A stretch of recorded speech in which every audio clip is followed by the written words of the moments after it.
এখন আমরা দেখবো জ্যামিতি অংশ, যেমন স্থানাঙ্ক জ্যামিতি, তারপর আছে সঞ্চার পথ, সরল রেখা, তারপর আছে বৃত্ত। বড় প্রশ্ন একটি অথবা দুইটি, ছোট প্রশ্ন থাকবে একটি অথবা দুইটি, এবং অতি ছোট প্রশ্ন থাকবে দুইটি অথবা তিনটি। এই জ্যামিতি অংশ থেকে বড় প্রশ্ন আসার সম্ভাবনা সবচেয়ে বেশি। যে অধ্যায়টি সেটা হচ্ছে স্থানাঙ্ক জ্যামিতি। এই স্থানাঙ্ক জ্যামিতি অধ্যায়টি সবারই করা উচিত, কারণ এই স্থানাঙ্ক জ্যামিতি থেকে অনেক কিছু শিকার আছে। অনেক স্থানাঙ্ক জ্যামিতি আমরা যদি ভালোভাবে বুঝতে পারি, তাহলে সঞ্চার পথ, সরল রেখা, বৃত্ত এই অধ্যায়গুলো আমাদের জন্য খুব সহজ হয়ে পড়ে। স্থানাঙ্ক জ্যামিতি থেকে অবশ্যই একটি বড় প্রশ্ন আসবে। তো আমি যদি বলি বড় প্রশ্নের টাইপগুলো কেমন হতে পারে, যেমন ত্রিভুজের ক্ষেত্রফল, না হলে সামান্তরিকের ক্ষেত্রফল, না হলে রম্বসের ক্ষেত্রফল, না হলে আয়তের ক্ষেত্রফল, না হলে কি বর্গক্ষেত্রের ক্ষেত্রফল। ত্রিভুজের ক্ষেত্রফল হলে আমরা যে সূত্রটি ব্যবহার করবো সেটা হচ্ছে এরকম: হাফ x1 x2 x3, আবার দিব আমরা x1 y1 y2 y3, আবার দিব y1।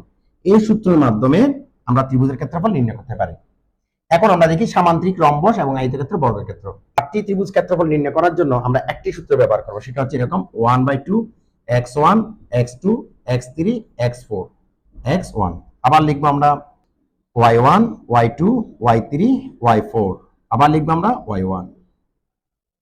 তাহলে এই সূত্রের মাধ্যমে আমরা কি নির্ণয় করব? সামান্তরিকের ক্ষেত্রফল, রম্বসের ক্ষেত্রফল, আয়তক্ষেত্রের ক্ষেত্রফল, বর্গক্ষেত্রের ক্ষেত্রফল। এই সূত্রের ব্যবহারের নিয়ম হচ্ছে এরকম: x1 এর সাথে y2 গুণ হবে, x2 এর সাথে y3 গুণ হবে, x3 এর সাথে y1 গুণ হবে। এই পাশ থেকে যখন আমরা গুণ করব তখন মাইনাস চিহ্ন ব্যবহার করতে হবে। x1 এর সাথে y3 গুণ করব, x3 এর সাথে y2 গুণ করব, x2 এর সাথে y1 গুণ করব। এভাবে আমরা যোগ বিয়োগের মাধ্যমে ত্রিভুজের ক্ষেত্রফল নির্ণয় করতে পারবো। এরপর হচ্ছে সংক্ষিপ্ত। সংক্ষিপ্ত প্রশ্নের জন্য স্থানাঙ্ক জ্যামিতি থেকে সংক্ষিপ্ত প্রশ্ন খুবই গুরুত্বপূর্ণ: ভুজ এবং কুটি নির্ণয়। তাহলে ভুজ হচ্ছে এখানে x, কুটি হচ্ছে y। যদি বলা হয় ভুজ কুটির দ্বিগুণ, তাহলে ভুজ হচ্ছে x, কুটি হবে 2x। আর যদি বলা হয় কুটি ভুজের দ্বিগুণ, তখন হবে কি? কুটি হবে y আর ভুজ হবে 2y। এরপরে অধ্যায়টি হচ্ছে সঞ্চার পথ। এই সঞ্চার পথ অধ্যায় থেকে প্রশ্ন আসতেও পারে, নাও আসতে পারে, কিন্তু আমি বলবো এই অধ্যায়টি দেখে যাওয়া উচিত। এই অধ্যায়টি একদম সহজ, শুধু একটা ফরম্যাটের মাধ্যমে আমরা এই সঞ্চার পথের প্রতিটি অঙ্ক সমাধান করতে পারবো।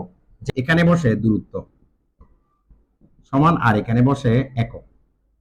তো দূরত্ব এবং একক, আমরা দূরত্ব সূত্র জানি অবশ্যই, সেটা হচ্ছে y2 হোল স্কয়ার। এটি হচ্ছে দূরত্বের সূত্র। আর একক প্রশ্নে দেওয়া থাকবে, সেটি আমরা এখানে বসাবো। এই ডায়লগ সবসময় লিখতে হয়, এটা হচ্ছে এরকম: চলমান বিন্দু, চলমান বিন্দু হচ্ছে p, স্থানাঙ্ক হচ্ছে xy। যদি একটি স্থানাঙ্ক দেওয়া থাকে তাহলে আমরা লিখবো এরকম a, আর যদি দুটি স্থানাঙ্ক দেওয়া থাকবে তাহলে আমরা লিখবো এরকম। তাহলে এখান থেকে যদি আমরা দূরত্ব নির্ণয় করতে যাই তাহলে লিখবো এরকম: pa সমান এবং pb সমান। তাহলে এই দূরত্ব সূত্র ব্যবহার করে এই সঞ্চার পথের সমীকরণ নির্ণয় করতে পারবো। এখন আমরা দেখবো সরল রেখা। এই সরল রেখা অধ্যায় থেকে বড় প্রশ্ন অথবা ছোট প্রশ্ন 100% আসতে পারে। সরল রেখা নির্ণয় করার জন্য আমরা যে ফরম্যাটটি ব্যবহার করতে হয় সেটা হচ্ছে এরকম: যেটি স্থানাঙ্ক দেওয়া থাকবে, একটি সমীকরণ দেওয়া থাকবে, অথবা সমান্তরাল হলে দুইটা দুই বিষয়, লম্ব হলে সবই পরিবর্তন হবে, আর সমান্তরাল হলে শুধুমাত্র ধ্রুবক পরিবর্তন হবে। 3x + 2y - 3 = 0, এই সমীকরণটি প্রশ্নে দেওয়া থাকবে। এই প্রশ্নের সাথে যদি বলা হয় লম্ব রেখা, তাহলে এই সমীকরণটি পরিবর্তন হবে কিভাবে? এরকম: যেমন 2x প্লাস আছে, এখানে মাইনাস হবে, আর এখানে হবে 3y, আর এখানে দেওয়া আছে মাইনাস, এখানে হবে প্লাস k। প্লাস দেওয়া থাকলে প্লাস হবে, মাইনাস দেওয়া থাকলেও প্লাস হবে, কারণ এটি হচ্ছে ধ্রুবকের মান। একটা সমীকরণ এখানে দেওয়া আছে, সমীকরণটা উপযুক্ত সমীকরণ নয়, কারণ এখানে k এর মান বসাতে হবে। k এর মান বের করার জন্য আমাদেরকে অবশ্যই x এর মান জানা লাগবে, y এর মান জানা লাগবে। তাহলে x এর মান y এর মান অবশ্যই তোমাদের প্রশ্নে দিয়ে দিবে। তাহলে x এর মান y এর মান প্রশ্নে যদি দিয়ে দেয়, তাহলে আমরা খুব সহজ এখান থেকে k এর মান নির্ণয় করতে পারি। তাহলে k এর মান যদি আমরা নির্ণয় করতে পারি, সেটি আবার কোথায় বসাবো? 2 নং সমীকরণে। তাহলে ওখানে কত নং সমীকরণ তৈরি হয়ে গেল? 3 নং। এটি হচ্ছে সরল রেখার আরেকটি নতুন সমীকরণ। এখন আসি, যদি বলা হয় সমান্তরাল। সমান্তরাল হলে কেমন হবে? সমান্তরাল হলে প্রশ্নের প্যাটার্ন হবে এরকম: যেমন এখানে দেওয়া আছে 3x, তুমিও 3x বসাবা। এখানে দেওয়া আছে প্লাস ঠিক থাকবে, 2y থাকবে।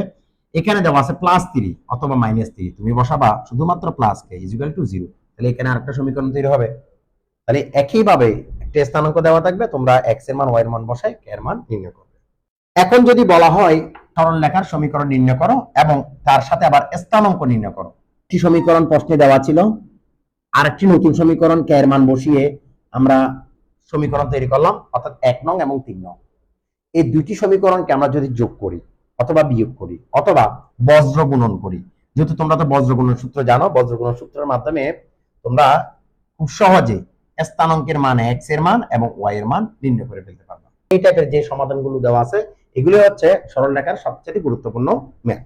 তাহলে আশা করি তোমরা এই ম্যাথগুলো খুব সহজে সমাধান করতে পারবে।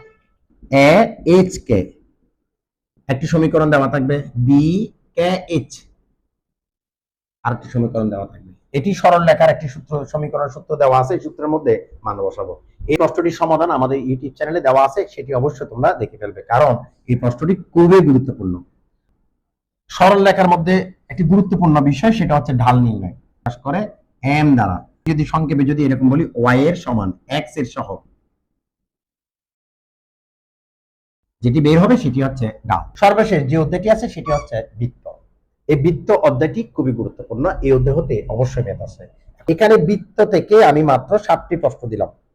যেমন বৃত্তের যে সমীকরণ সেটি হচ্ছে এরকম,